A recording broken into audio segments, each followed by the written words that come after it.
18 का रहस्य। दोस्तों, महाभारत में 18 संख्या का बहुत बड़ा और रहस्यमय महत्व है। जैसे कि इस महान ग्रंथ में कुल 18 पर्व हैं, यानी कि इस ग्रंथ में कुल 18 चैप्टर्स हैं। यह युद्ध 3139 के मार्गशीर्ष महीने की शुक्ल पक्ष की एकादशी को शुरू हुआ था। अगर आज के रूप में इसे बताया जाए तो यह युद्ध 22 नवंबर 3139 ईसा पूर्व में हुआ था। यह युद्ध कुल 18 दिनों तक चला था। इस युद्ध में कुल 18 अश्विनी सेना थी, जिसमें से 11 अश्विनी सेना कौरवों की तरफ थी और 7 अश्विनी सेना पांडवों की तरफ थी।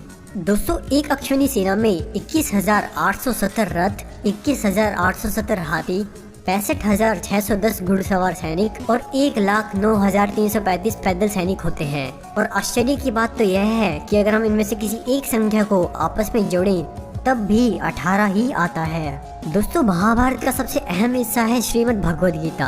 श्रीमद् भगवद गीता में भी कुल 18 अध्याय हैं, जिसमें भगवान श्री कृष्ण अर्जुन के सभी प्रश्नों का उत्तर देते हैं।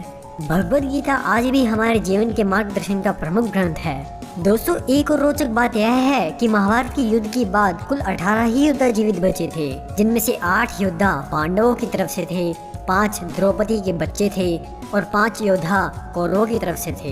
लेकिन दोस्तों, हम सभी जानते हैं कि द्रौपदी के 5 बच्चों की मौत अश्वत्थामा ने ब्रह्मास्त्र चला के कर दी थी। तो यह 18 योद्धा के जीवित रहने वाली बात सिर्फ युद्ध तक ही सीमित है।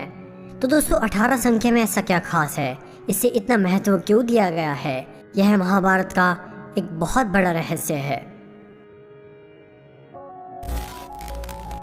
विमान और परमाणु अस्त्र शस्त्र। दोस्तों, अगला सवाल यह उठता है कि क्या महाभारत काल में विमान और परमाणु अस्त्र थे? जी हाँ दोस्तों, हजारों साल पहले लिखी गई महाभारत में भयानक और विनाशकारी शस्त्रों का वर्णन मिलता है, जो आजकल के शक्तिशाली मिसाइल्स और एटॉमिक बम से मिलते जुलते हैं। वे ऐसे खतरनाक शस्त्र थे जिनके एक बार के प्रयोग से पूरा का पूरा शहर राख में तब्दील हो जाता था। महाभारत के अस्त्र शस्त्र इतने आधुनिक थे जिन्हें आज का मनुष्य अगले कई सालों तक बना ही नहीं सकेगा। महाभारत में 46 तरह के उन आधुनिक शस्त्र में शामिल है नारायण अस्त्र, जो अपने निशान को खुद ही ढूंढ के मार डालता था। सपाशपति शस्त्र, जो चलने पे मल्टीप्लाई या फिर दुगना हो जाता था, ताकि बस उसके एक प्रयोग से वह कई निशानों पर जा सके। लेकिन इन सभी शस्त्रों में सबसे खतरनाक शस्त्र जो था उसका नाम था ब्रह्मास्त्र। लगभग सभी पुराने ग्रंथों ने चेतावनी दी थी कि इस शस्त्र को कभी प्रयोग में न लाया जाए। ब्रह्मास्त्र को परम शस्त्र भी माना जाता है। अगर यह एक भी बार चला तो पूरी पृथ्वी का विनाश कर देगा।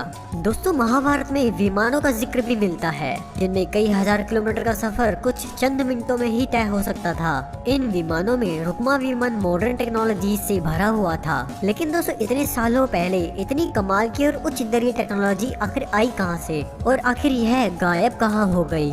क्या इन्हें गायब करवाया गया, और क्या इन्हें सिर्फ वैदिक लोग ही देख और चला सकते थे?